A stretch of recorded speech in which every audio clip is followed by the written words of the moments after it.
श्री शिवाय नमस्तुभ्यम. श्री स्वामी समर्थ. भक्तो नमस्कार. भक्तो, जरी कोणतीही शारीरिक कामोत्तेजना नसली तरी शरीरातून वीर्यपात होतो. असे का होते? जेव्हा कोणतीही लैंगिक कृती होत नाही तरी वीर्य का बाहेर पडते आणि ते कसे थांबवते? तर भक्तो, यावर गुरु परमहंसजी महाराजांनी सांगितले आहे की वीर्य दोन प्रकारचे बाहेर पडते. एक तो घातक प्रकार असतो, तो त्या व्यक्तीच्या शरीरातून बाहेर पडतो ज्याने हस्तमैथुन केलेले आहे किंवा अश्लील कृती करून लहानपणापासूनच आपल्या वीर्यशक्तीचा नाश केला आहे.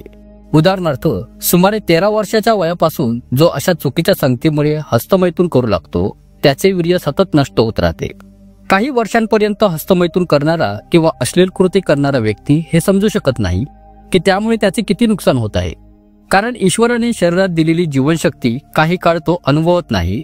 तो जर काही खाणेपिणे टाळून फक्त हस्तमैथुन करत राहिला तरी त्याला त्वरित परिणाम दिसणार नाही. पण काही काळानंतर जेव्हा त्याची मूळ जीवनशक्ती क्षीण होऊ लागते तेव्हा त्याला हस्तमैथुनामुळे होणारे नाशाचे लक्षणे जाणवू लागतात. जर तो चांगल्या संगतीत येऊन हस्तमैथुन करणे सोडून देतो तरी काही काळ त्याला वीर्यपात होत राहतो.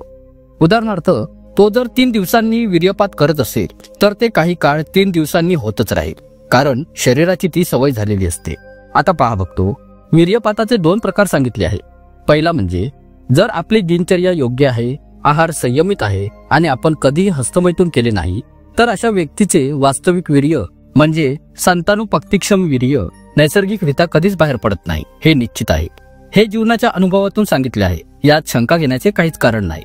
जर आपण कधीही हस्तमैथुन केले नाही, जननेंद्रियाचा घर्षण केला नाही तर तुमचे खरे वीर्य म्हणजेच तुमची जीवनशक्ती सहजपणे बाहेर पडणारच नाही. पण जर तुम्ही एकदा मार्ग दिला म्हणजे हस्तमैथुन किंवा तत्सम कृती केली तर शरीरात त्या मार्गाने वीर्य बाहेर पडण्याची सवय तयार होते. परमहंसजी महाराज सांगतात, एक प्रकार असा असतो की तुम्ही झोपेत असता, कोणताही काम, विचार, संकल्प किंवा स्वप्न नसते आणि सकाळी उठल्यावर तुम्हाला जाणवते की वीर्यपात झालेला आहे. तर हा दोष नाही. जसे गुळ बनवताना वर थोडा फेस येतो किंवा अरहरची डाळ उकळताना फेस वर येतो, तसे हे शरीरातील अशुद्धतेचे निरसन आहे, ब्रह्मचर्य नष्ट होणे नव्हे. म्हणून अशा प्रसंगी साधकाने काळजी करू नये. जर कोणतीही चेष्टा, स्वप्न किंवा काम विचार झाला नाही आणि तरी वीर्यपात झाला तर तुम्ही अजूनही ब्रह्मचारी आहात, तुमची जीवनशक्ती नष्ट झालेली नाही. पण जर तुम्ही पूर्वी हस्तमैथुन किंवा इतर अशुद्ध कृतींमुळे वीर्यपात करत होता आणि आता ठरवले की आजपासून मी थांबतो, तर तो लगेच थांबणार नाही. शरीराची ती सवय काही काळ टिकते. जर तुम्ही योग्य नियम, संयम आणि साधना पाळली तर सुमारे 6 महिने लागतात शरीराला पूर्णपणे सावरायला. पण जर तुम्ही पुन्हा असावध राहिलात तर वीर्य आपोआप बाहेर पडत राहील. मग आपल्याला असे करण्यास का मनाई केली जाते? कारण तुम्हीच पाहाल, काही काळानंतर तुमची स्थिती इतकी गंभीर होईल की तुम्ही कोणालाही सांगू शकणार नाही. आता ही कशी गंभीर होईल? तुम्ही अगदी साध्या साध्या कृतींमध्येही ब्रह्मचर्यहीन व्हाल. अगदी स्पर्श केल्यानेही तुमचे ब्रह्मचर्य ढासळे. हे सर्व महापुरुषांच्या अनुभवावर आधारित आहे. असे शेकडो लोक आहेत ज्यांनी आपली अवस्था सांगितलेली आहे आणि ज्यांना या गोष्टींचा प्रत्यक्ष अनुभव आलेला आहे. म्हणूनच संत महात्म्यांनी जे अनुभवले आणि सांगितले आहे त्यावरून साधकाने प्रथम हे पाहिले पाहिजे की आपल्याकडून हस्तमैथुनासारख्या निंदनीय क्रिया होत तर नाही आहेत ना. फक्त आपल्या मनात एक चुकीची धारणा बसली आहे की वीर्यस्खलनातच आनंद आहे. ही धारणा साधकाने सोडून द्यायला हवी. तुझ्या जीवनाचा आनंद इतकाच आहे का? विवाह झाल्यानंतर संतती उत्पत्तीच्या वेळीच तो मार्ग योग्य आहे. त्यापूर्वी तू ब्रह्मचारीच राहा. काय तू इतका इंद्रियांचा गुलाम झालास? इतके सुख तुला समजले आहे का? जर तसे असेल तर तू पुढे बघशीलच की हे मन तुला कोणत्या अवस्थेत नेऊन ठेवेल. म्हणून जे युवक साधक आहेत आणि ज्यांना वीर्यपात होत आहे पण त्यात कोणताही काम, विचार किंवा स्त्री स्मरण नसते, त्यांनी मुळीच घाबरू नये. परंतु जर स्वप्नात स्त्री संग, घर्षण किंवा काम विचार झाला आणि त्यानंतर वीर्यपात झाला तर ते तुझ्या मनातील अशुद्ध विचार आणि पूर्वीच्या सवयींमुळे होत असते. ही एक अतिशय घातक व्याधी आहे जी मनुष्याला आतूनच कमकुवत करत जाते.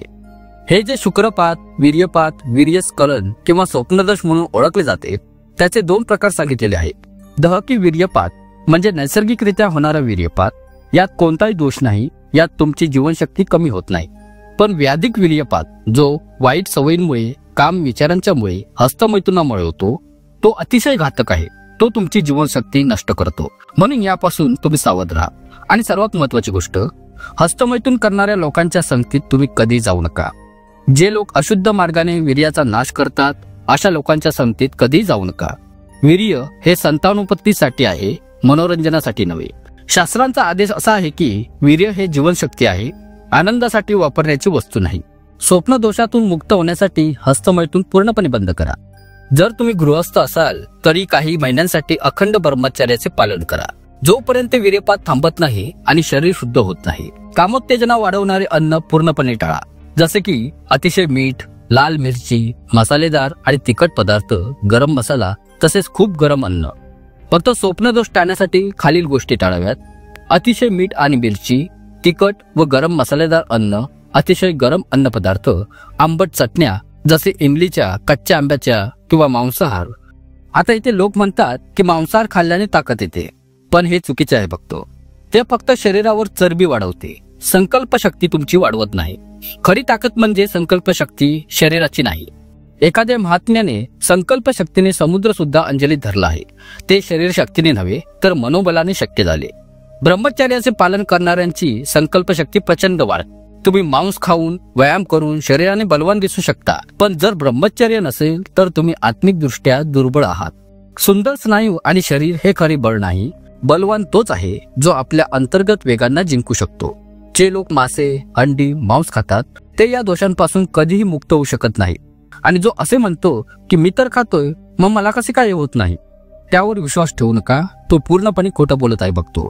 जो दारू पितो तो आपले वीर्य पवित्र ठेवू शकत नाही.